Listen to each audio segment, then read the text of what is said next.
नमस्कार, मैं हूं अनुपम। इस वक्त के बुलेटिन के साथ सबसे पहले बात करते हैं बड़ी खबर की। योगी आदित्यनाथ को लेकर यूथ कांग्रेस ने एक विवादित टिप्पणी की है, जिसको लेकर अब हंगामा मचा हुआ है। यूथ कांग्रेस ने योगी आदित्यनाथ को लेकर अभद्र टिप्पणी की है, इसके साथ ही एक वीडियो भी पोस्ट किया है। इस ट्वीट के बाद बीजेपी ने कड़ा एतराज जताया है। उन्होंने कहा है कि कांग्रेस की अपमान करने की आदत है।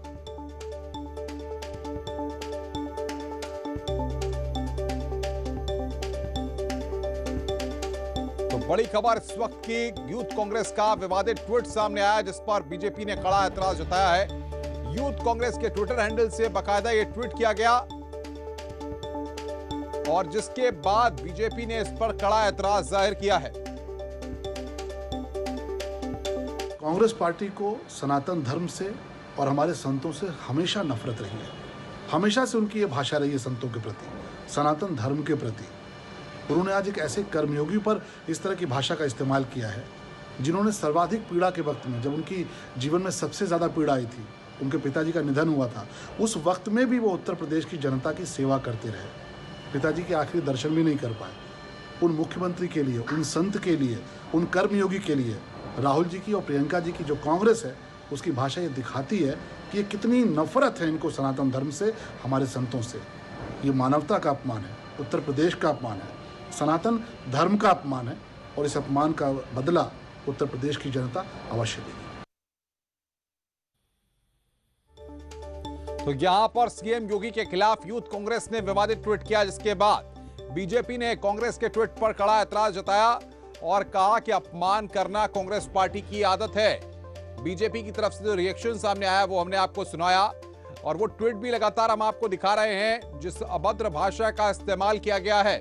बाकायदा उसको हमने ब्लर किया हुआ है, उस अभद्र भाषा को हम नहीं दिखा सकते हैं। यूथ कांग्रेस का एक ट्वीट है जो हम आपकी स्क्रीन पर आपको दिखा रहे हैं। और बातचीत करने के लिए अनामिका हमारी संवाददाता हमारे साथ सीधे जुड़ी हुई हैं। अनामिका, सवाल यहां पर यह है कि यूथ कांग्रेस ने जिस तरह की अभद्र भाषा का इस्तेमाल किया है, बीजेपी ने उसी भाषा में कड़ा प्रहार किया है कांग्रेस पर। देखिए, राजनीति में किसी भी मुद्दे को लेकर या किसी घटनाक्रम को लेकर विपक्ष की नाराजगी जायज हो सकती है, लेकिन जिस तरीके की भाषा का इस्तेमाल किया गया है ट्वीट के जरिए और जिस तरीके से अभद्र टिप्पणी की गई है मुख्यमंत्री योगी आदित्यनाथ पर, उसको लेकर के बीजेपी के, चाहे युवा मोर्चा की बात करें या सरकार की बात करें या संगठन की बात करें, हर तरफ नाराजगी दिखाई दे रही है। ये बात जरूर है कि जिस तरीके से वीडियो में कानून व्यवस्था और तमाम मुद्दों को लेकर निशाना बनाया गया है, ये विपक्ष का अधिकार हो सकता है कि वो किसी भी घटनाक्रम को लेकर नाराजगी जाहिर करे, आंदोलन करे, धरना करे, प्रदर्शन करे, इस पर कोई रोक नहीं है। लेकिन उत्तर प्रदेश के मुख्यमंत्री को, जिसको उत्तर प्रदेश की जनता ने चुना है, सरकार चल रही उत्तर प्रदेश में, तो आप उत्तर प्रदेश के मुख्यमंत्री को लेकर ये टिप्पणी करना कहीं से भी कहीं किसी को भी नागवार गुजर सकता है। और यही दिखाई भी दे रहा है बीजेपी खेमे में, जहां पर मंत्री हो, चाहे वो सरकार के लोग हो, फिर चाहे वो संगठन के नेता हो, तमाम लोग इसको एक तरह से नकार रहे हैं। बन रहा है राजनीति में ओछी बयानबाजी, गलत शब्दों का प्रयोग, अभद्र और अमर्यादित भाषा का इस्तेमाल एक प्रचलन में आ गया है और शायद कांग्रेस के, यूथ कांग्रेस के नेता इस ट्वीट को करने के पीछे इसी मंशा के साथ आगे बढ़ रहे हैं। देखिए, जुलूस के में देखिए आप, आंदोलन में देखिए आप, भाषणों में देखिए आप, तो गाहे बगाहे देखते रहते हैं हम कि किस तरीके से नेता दूसरे नेता पे टिप्पणी करते हैं, आरोप लगाते हैं करप्शन को लेकर, बाकी चीजों को लेकर के। लेकिन भाषा की मर्यादा बहुत जरूरी होती है। अगर आप किसी पर कोई आरोप लगा भी रहे हैं या आप जवाब भी मांग रहे हैं, तो भी जो भाषा की मर्यादा है वो बनी रहनी चाहिए। और यही वजह है कि यहीं पर दिखाई देता है कि कौन नेता कितना गंभीर है, किसकी बातें कितनी गंभीर है, किसकी शब्दावली कितनी गंभीर है। और जिस तरीके से यहाँ पर यूथ कांग्रेस ने ट्वीट करके जिस तरीके से टिप्पणी करी है आपत्तिजनक, वो कहीं ना कहीं से वो नाराजगी जाहिर करने वाली और जिसकी वजह से सरकार के लोगों, फिर चाहे वो युवा मोर्चा के जो नेता हैं, कांग्रेस के नेताओं का क्या कहना है? अनामिका, कांग्रेस के नेताओं से आपने बात करी होगी, क्या यूथ कांग्रेस के इस ट्वीट के समर्थन में साथ खड़ी है, इस तरह की भाषा का समर्थन करती है कांग्रेस पार्टी और प्रदेश कांग्रेस के बड़े नेता? देखिए, ट्वीट के बाद से कांग्रेसी खेमे में सन्नाटा छाया हुआ है। बहुत सारे कांग्रेसी नेताओं से बात करने का प्रयास किया, हमने कोशिश की और जवाब मांगने का प्रयास किया कि भाई ये जो टिप्पणी है वो कहां से इसका सहयोग करते हैं, समर्थन करते हैं और क्या वो इसके साथ स्टैंड करते हैं भविष्य में भी।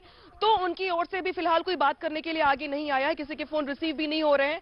और जब फोन के जरिए बताया जा रहा है उनको कि ये टिप्पणी की गई है, क्या आप सपोर्ट करते हैं, तो वो इस बारे में कोई बात नहीं करना चाहते हैं। लेकिन सोशल मीडिया पर, सोशल प्लेटफॉर्म पर, जहां पर मुख्यमंत्री योगी आदित्यनाथ के लाखों करोड़ों समर्थक हैं, फॉलोवर्स हैं, और वहां पे जिस तरीके से ये टिप्पणी करना कहीं ना कहीं से उत्तर प्रदेश की राजनीति की अगर बात की जाए तो गरिमा को गिराने जैसा है। कम से कम और मैं अनामिका रोकूंगा इस वक्त तनिष्क पांडे यूथ कांग्रेस के प्रवक्ता है, हमारे साथ जुड़ गए हैं। पांडे जी, यूथ कांग्रेस ने जो ट्वीट किया है, इस तरह की भाषा का इस्तेमाल आप मुख्यमंत्री के लिए कर रहे हैं, क्या मतलब है?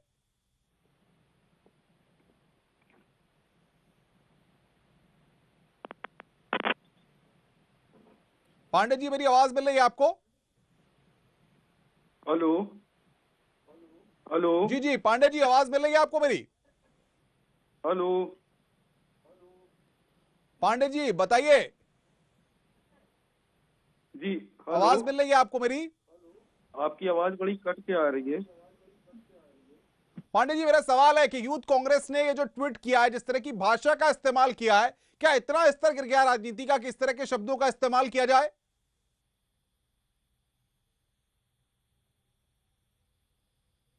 कुछ तकनीकी दिक्कत है। अनामिका हमारे साथ बनी हुई है। अनामिका, कांग्रेस के स्पोक्स पर्सन को अब जोड़ने की कोशिश कर रहे हैं, जानने की कोशिश कर रहे हैं कि इस तरह की शब्दों की मर्यादा को क्यों तार तार किया जा रहा है, वो भी एक मुख्यमंत्री के लिए आप इस तरह के शब्दों का इस्तेमाल कर रहे हैं। और देखिए अनुपम, बात सिर्फ आके वहीं पे खत्म हो जाती है कि अगर आपको किसी के कामकाज के तरीके से ऐतराज है या फिर किसी फैसले को लेकर आपको नाराजगी है या किसी घटना को लेकर नाराजगी है तो आप सवाल खड़े कर सकते हैं। लेकिन जिस तरीके से जनाजे से लेकर के मैं इन शब्दों का इस्तेमाल करना भी नहीं चाहती हूँ ऑन एयर, लेकिन फिर भी जिस तरीके के शब्दों का इस्तेमाल किया गया है यूथ कांग्रेस की तरफ से, अब जवाब देना भी शायद मुश्किल हो रहा है। और शायद यही वजह है कि हम लगातार रिएक्शन लेने का प्रयास कर रहे हैं यूथ कांग्रेस की तरफ से या बाकी जो सीनियर लीडर्स हैं उनकी तरफ से। कोई बात करने को तैयार नहीं है, जवाब देने को तैयार नहीं है। और कांग्रेस को यह समझना होगा, खुद प्रियंका गांधी को यह समझना होगा, क्योंकि बतौर महिला अगर वो लीड कर रही है पार्टी को या आगे बढ़ रही है या वो एक्टिव रहती है यूपी में, तो उन्हें समझाना होगा कि जो कांग्रेस के लीडर्स या युवा नेता उनके पीछे घूम रहे हैं या चल रहे हैं या जो उनको फॉलो करते हैं या जो उनके हर ट्वीट को लेकर आगे बढ़ते हैं, तो उनको समझना होगा कि ट्विटर पे कैसे बात की जाती है, कैसे अपनी बात रखी जाती है और कैसे बाकी पार्टी के लीडर्स को रिस्पेक्ट देनी होती है। तो ये भी कांग्रेस को समझना होगा, क्योंकि उत्तर प्रदेश में कांग्रेस की जो स्थिति है वो चौथे पायदान की है और अगर भाषा शैली का इस्तेमाल ऐसे ही होता रहा तो ये बहुत ही ज्यादा सवाल खड़े करने वाला है कांग्रेस के भविष्य पर भी उत्तर प्रदेश की राजनीति को लेकर के। तो कांग्रेस की ओर से भले इस पर जवाब ना दिया जा रहा हो, लेकिन बाकी के बाद बीजेपी का रिएक्शन अनामिका आया है, क्या बीजेपी कोई कार्रवाई करने वाली है इस ट्वीट के बाद? क्या कोई शिकायत दर्ज कराई जाएगी? क्या जानकारी मिल पा रही है बीजेपी के खेमे से? और देखिए, बीजेपी के तमाम लीडर्स से हमने इस पूरे मुद्दे पे बात की है, नाराजगी बहुत ज्यादा है। हालांकि उनका ये कहना है कि कांग्रेस इस पर जवाब दे, कांग्रेस की जो लीडर है प्रियंका गांधी वो इस पर जवाब दे, और इसके अलावा उनका ये भी कहना है कि वो इस मुद्दे को यही नहीं छोड़ने वाले हैं। ये बहुत ही अभद्रपूर्ण बातचीत है और जो मुख्यमंत्री के लिए शब्दों का इस्तेमाल किया गया है वो यहाँ रुकने वाले नहीं है। हो सकता है कि वो इस पर लीगल एक्शन भी ले, हालांकि लीगल एक्शन का प्रारूप क्या होगा अभी इस पर बात नहीं कर रहे हैं वो, लेकिन वो इतना जरूर कहना है उनका कि वो इस मुद्दे को यही नहीं छोड़ने वाले हैं, उन्हें कांग्रेस से जवाब चाहिए और लीगल एक्शन भी भविष्य में ले सकते हैं वो। लेकिन सवाल यहाँ पर यही नहीं खड़ा होता है। लगातार हम कांग्रेस के नेताओं से, प्रवक्ताओं से बातचीत करने की कोशिश कर रहे हैं, लेकिन कोई भी इस मसले पर अभी बातचीत करने को हमारे साथ नहीं तैयार है। लखनऊ से बड़ी खबर आ रही है, अजीत सिंह पर एफआईआर दर्ज की गई। डीजीपी ने हत्या पर जताई थी नाराजगी। मोहर सिंह की शिकायत पर यह एफआईआर दर्ज की गई है। गोलीकांड में मोहर सिंह को गोली लगी थी। गवाही से रोकने के लिए अजीत सिंह की हत्या, पूर्व विधायक सर्वेश सिंह की हत्या में गवाही होनी थी। यह बड़ी खबर यहां पर आ रही है। अजीत सिंह की हत्या पर एफआईआर दर्ज की गई है। गवाही से रोकने के लिए अजीत सिंह की हत्या की गई। पूर्व विधायक हत्या में होनी थी गवाही। यह बड़ी खबर, इसमें इनसाइड स्टोरी यहां पर यह है। डीजीपी ने हत्या पर नाराजगी जताई थी।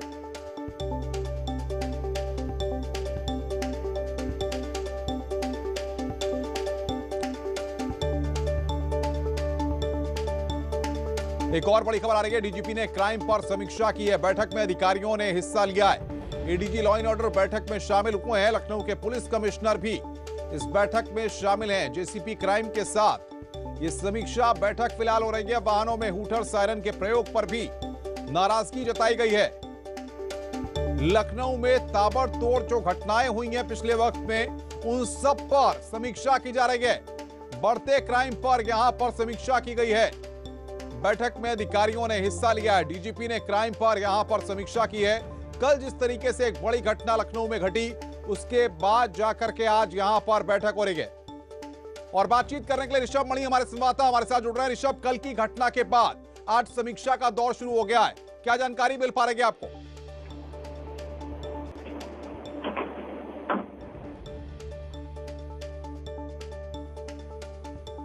ऋषभ, आवाज मिल रही है आपको मेरी? हेलो। हाँ ऋषभ, कल की अनुपम। घटना के बाद आज प्रदेश के जी अनुपम, देखिए मिल पाएंगे। यूपी के डीजीपी अच्छी अवस्थी ने ADG law and order Prashant Kumar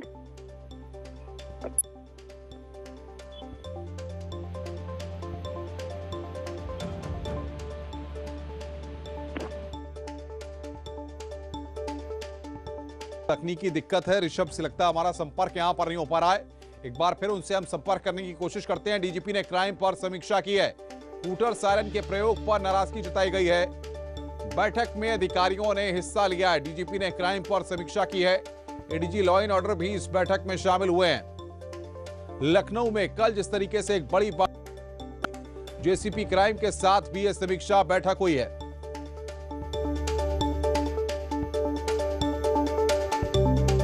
और एक बड़ी खबर आ रही है, अजीत सिंह हत्याकांड में प्रशासन काफी सख्त हुआ है। आजमगढ़ में कुंटू सिंह के घर पर बुलडोजर चला है।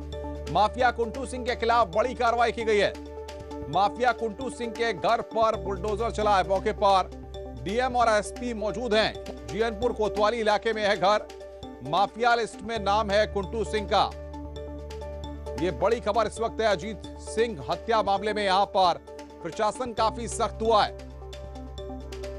कुंटू सिंह के घर पर बुलडोजर चला है। अभिषेक बातचीत करने के लिए हमारे साथ जुड़ रहे हैं।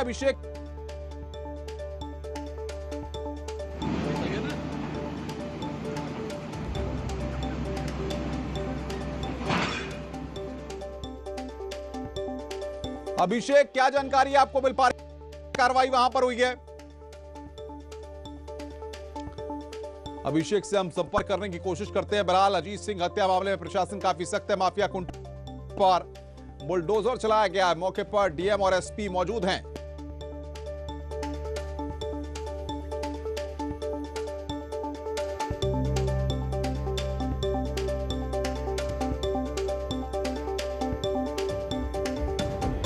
अजीत प्रशासन काफी सख्त है। मौके पर मौजूद हैं। ये बड़ी इलाके में घर है जहां पर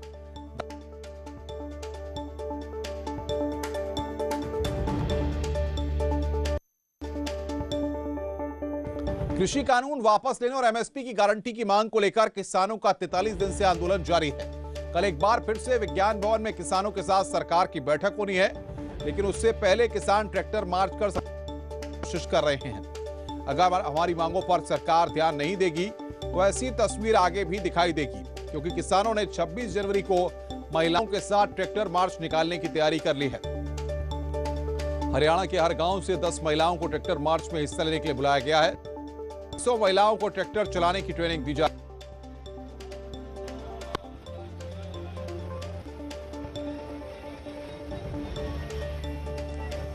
तो तमाम जगहों में किसानों का आज ट्रैक्टर मार्च है। दिल्ली एनसीआर किसान ट्रैक्टर लेके पहुंचे और बड़ी संख्या में सड़कों पर किसान जो है ट्रैक्टर के साथ नजर आए। जो कई दौर की वार्ता हो चुकी है, कई दौर की बैठकें सरकार के साथ हो चुकी हैं, के बाद भी बातचीत नहीं हुई है। ये ग्राफिक्स की मदद से हम आपको सीधे बताएं कब कब बातचीत हुई, नतीजा नहीं निकला। और एक बार सरकार के बीच में कल बातचीत होगी। आज जो तस्वीरें सामने आई हैं वो ट्रैक्टर के साथ आई हैं। किसानों ने आज ट्रैक्टर मार्च निकाला है।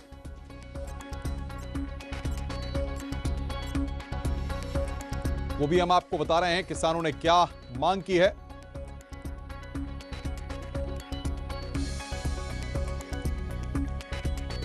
और अब आपको दो तस्वीरें हम दिखा रहे हैं जहां पर किसान ट्रैक्टर मार्च निकालकर शक्ति प्रदर्शन कर रहे हैं। वहीं कल बैठक भी होनी है और बैठक में यह तय होगा कि आखिर कई दौर की वार्ता के बाद भी हल नहीं निकला है। अब कल फिर आया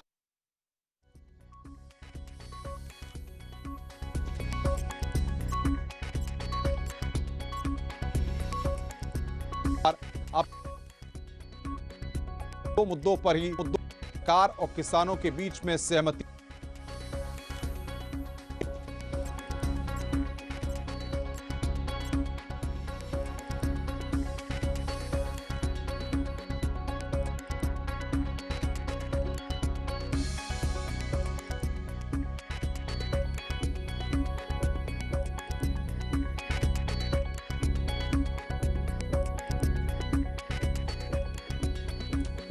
रुक रहे हैं आप।